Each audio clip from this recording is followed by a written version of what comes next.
Thank you on behalf of the people of Wexford for the funds that were received last week under the historic building, local historic building, and as well as that your continued commitment to Wexford Opera Festival, particularly this year in light of COVID. It won't be going ahead as normal, but it will, however, have a more streamlined approach to see it through to next year when hopefully we'll be back to normal. Minister, planning permission in rural Ireland today requires 180 metres of clear vision either side of the proposed entrance to a new house. That's what's proven to be a safe distance for road visibility, which is mind-boggling because from March to September you can hardly see 5 metres either side because of overgrown hedging and ditches. I've lived in rural Ireland all my life, and whilst it used to be wonderful to consider going for a walk and enjoying the countryside, it's now only a mere thought. It's more like taking your life in your hands. During COVID, more people than ever were walking and cycling, and more often than not, I'd get a call to say just how dangerous it was, and that they'd spent most of their time standing in the ditch because they knew that the car, the truck, the tractor or the bus couldn't see them because the hedges were so overgrown. People in rural Ireland have difficulty understanding why your emphasis is more in favour of biodiversity than road safety. What I'd like you to understand is why it's difficult for people in rural Ireland to envisage a nice, safe stroll out of their own gate from their own home to get on a bike with their kids without having to drive to somewhere safer, usually miles away, to undertake the activity. Why they feel it won't work to encourage their children to cycle to school like the good old days when no one drove kids to school. The reason is traffic has increased 100-fold.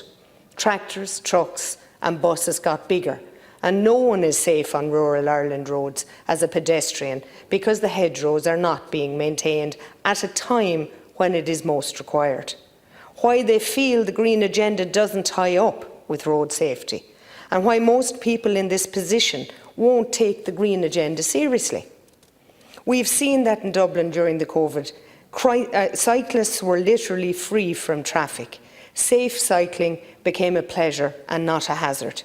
But Dublin's not rural Ireland, and it doesn't have the hazards of overgrown hedges and large tree branches that can break off and fall down at the most inopportune time, causing injury. I am aware of a cyclist who almost died when a high vehicle passed, struck a branch which fell on him. It almost killed him. I had a call last week from a parent who telephoned me to say that they'd gone cycling with their children.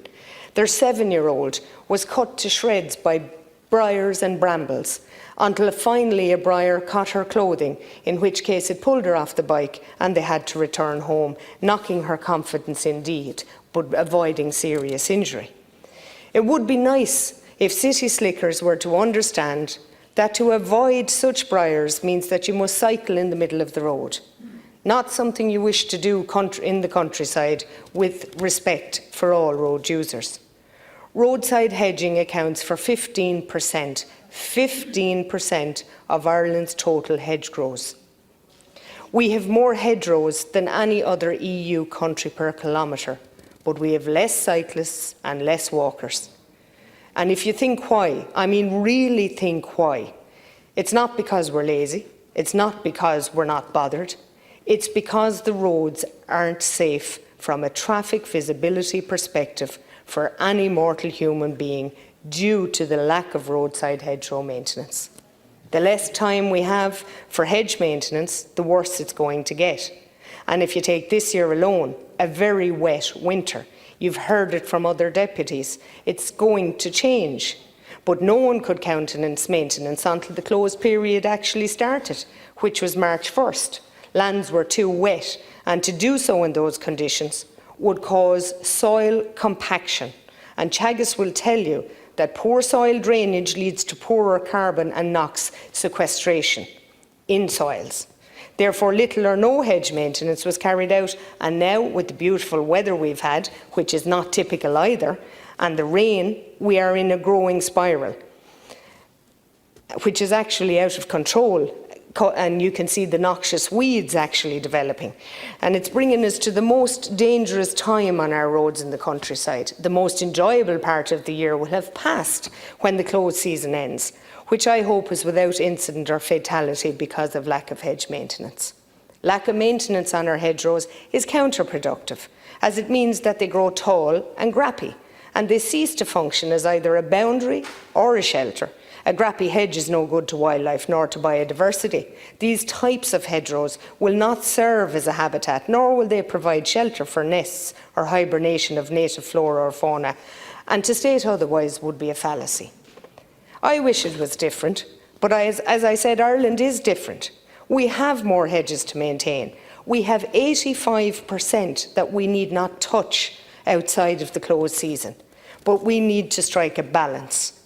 And 85% untouched hedgerows versus 15% maintained in the interest of road safety for all concerned still sways enormously in favour of any wildlife or biodiversity issue needed to bridge.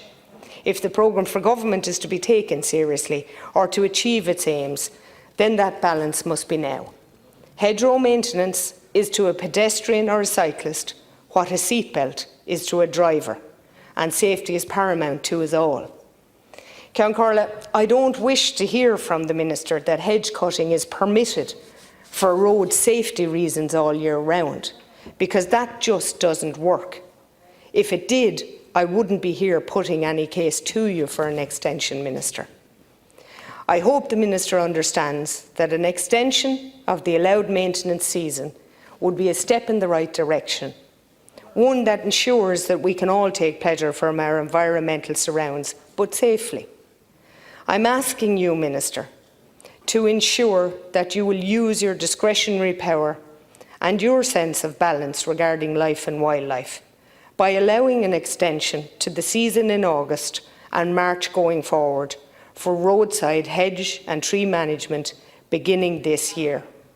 You yourself said we need to reduce risk and vulnerability. I'm asking you to apply that to the rural Ireland pedestrians and cyclists and road users. If the Minister can respond, please.